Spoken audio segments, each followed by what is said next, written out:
Hai anak-anak, kita bertemu lagi di channel Bu Guru.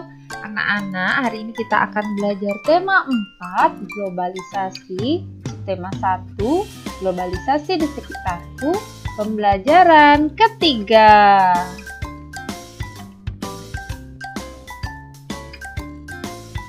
Warisan budaya Indonesia yang dikenal dunia tidak hanya batik dan angklung.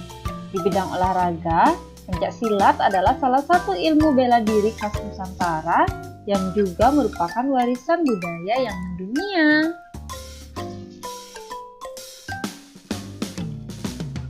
Pencaksilat di era globalisasi.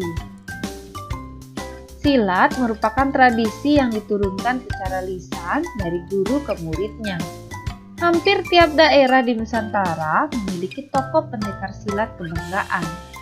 Pencaksilat memiliki gerakan unik yang mengalir dengan koreografi layaknya tarian. Dalam tiap gerakan juga tergantung filosofi. Hal ini membuat pencaksilat menjadi salah satu ilmu bela diri yang menarik minat dunia. Negara anggota Persilat atau Persekutuan Pencaksilat Antar Bangsa saat ini telah mencapai 47 negara. Di belahan dunia yang berbeda, berkembang juga berbagai jenis olahraga bela diri. Karate dari Jepang, Taekwondo dari Korea, Capoeira dari Brasil, serta Muay Thai dari Thailand merupakan beberapa contoh olahraga bela diri yang juga dikenal dan dipelajari di Indonesia. Globalisasi memberikan kemungkinan mudahnya pertukaran ilmu, termasuk ilmu bela diri. Sebagai generasi penerus, kamu mempunyai tanggung jawab untuk melestarikan pencaksilat. Salah satu caranya adalah dengan mempelajarinya. Di era globalisasi sekarang ini, tentunya kita sering menyaksikan olahraga bela diri pencaksilat ditayangkan dalam acara-acara televisi. Bagaimana energi listrik dari pembangkit listrik bisa sampai ke rumah kita agar kita bisa menonton pencaksilat? Menyalurkan energi listrik. Bagaimana listrik sampai ke rumahmu? Nah, anak-anak bisa memperhatikan gambar tersebut.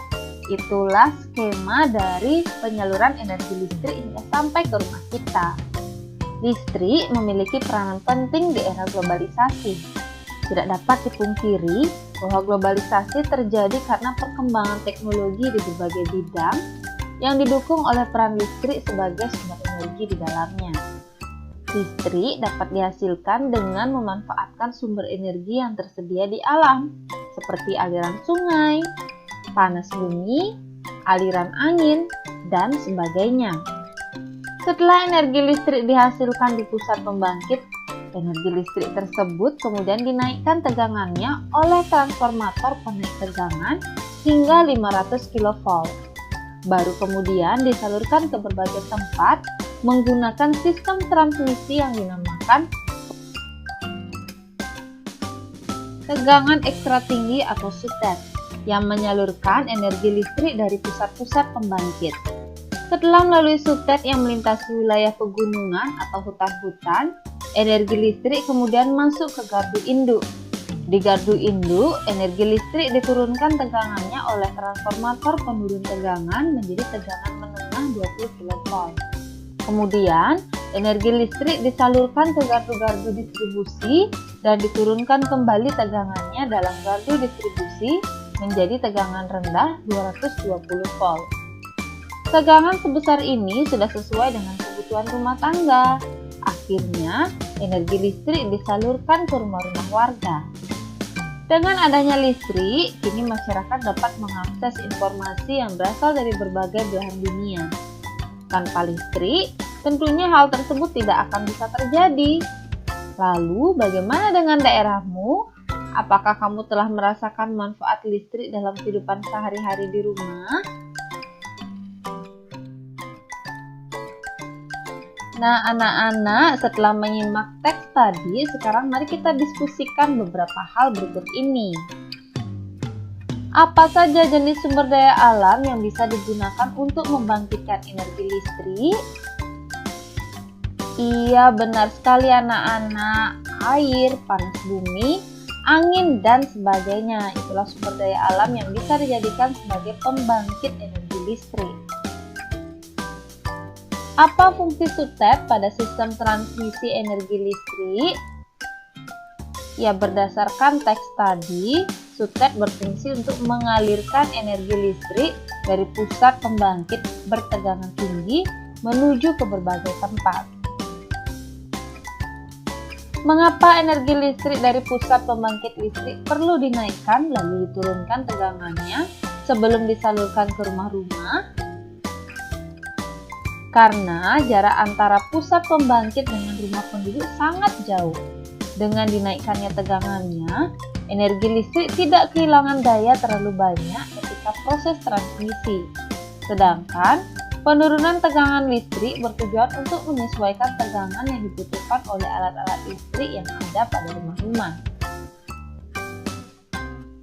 Bagaimana sistem transmisi tersebut memiliki peranan penting di era globalisasi sekarang ini?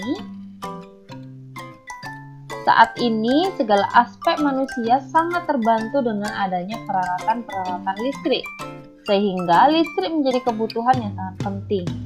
Oleh karena itu, diperlukan sistem transmisi untuk menyalurkan listrik yang dihasilkan oleh pusat pembangkit untuk memenuhi kebutuhan manusia. Oke, anak-anak, setelah membaca teks eksplanasi tadi, sekarang silahkan anak-anak berlatih untuk menemukan topik masalah, deretan penjelas, serta kesimpulan dan pesan atau pendapat pribadi penulis yang terdapat pada teks tersebut. Anak-anak dapat membuatnya melalui tabel berikut ini. Setelah anak-anak selesai mengisinya, sekarang silahkan cocokkan dengan jawaban Bu Guru ya. Adapun paragraf pertama topik masalahnya yaitu peran listrik dalam mendukung terjadinya era globalisasi. Kemudian pada paragraf kedua atau deretan penjelas isinya tegangan listrik dari pusat pembangkit dinaikkan oleh transformator hingga 500 kV lalu disalurkan melalui sistem transmisi bernama sutet ke berbagai tempat. Setelah itu, energi listrik akan masuk ke gardu induk untuk diturunkan tegangannya menggunakan transformator menjadi tegangan menengah 20 kV. Kemudian, energi listrik disalurkan ke gardu distribusi untuk diturunkan lagi menjadi 220 volt sesuai kebutuhan rumah tangga. Akhirnya, energi listrik disalurkan ke rumah-rumah warga. Nah, adapun paragraf ketiga yaitu kesimpulan, yaitu kini masyarakat dapat mengakses informasi dari berbagai belahan dunia karena adanya listrik.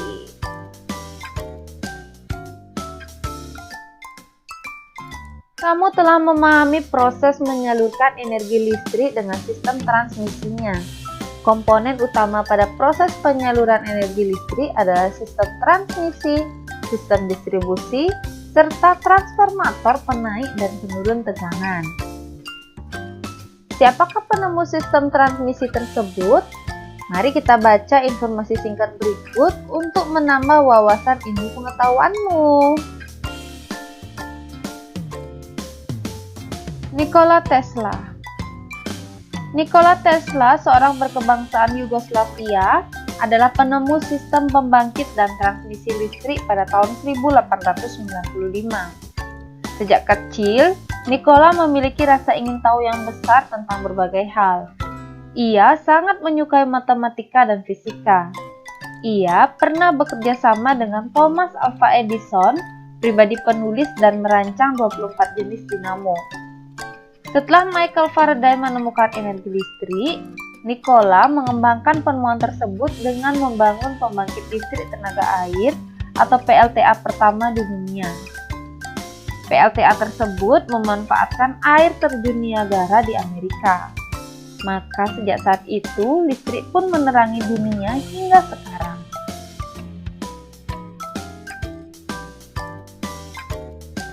Berkat penemuan Nikola Tesla, kini sebagian besar warga dunia bisa menikmati listrik. Kita harus bersyukur kepada Tuhan yang telah menyediakan beragam sumber daya alam untuk bisa digunakan sebagai pembangkit energi listrik.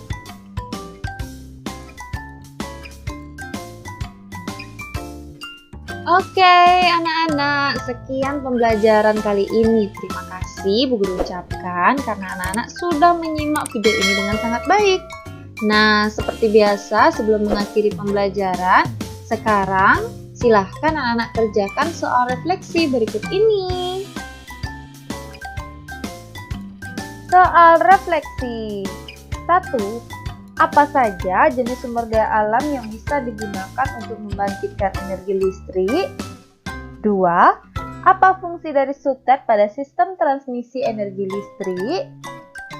3. Jelaskan secara singkat tahapan penyaluran energi listrik mulai dari pembangkit listrik. Yang terakhir, siapakah Nikola Tesla tersebut? Nah, seperti biasa, silakan anak-anak kerjakan soal ini pada buku latihan kalian. Ibu Guru tunggu jawaban kalian. Dan sampai jumpa pada video-video pembelajaran berikutnya. Bye-bye anak-anak Bu Guru.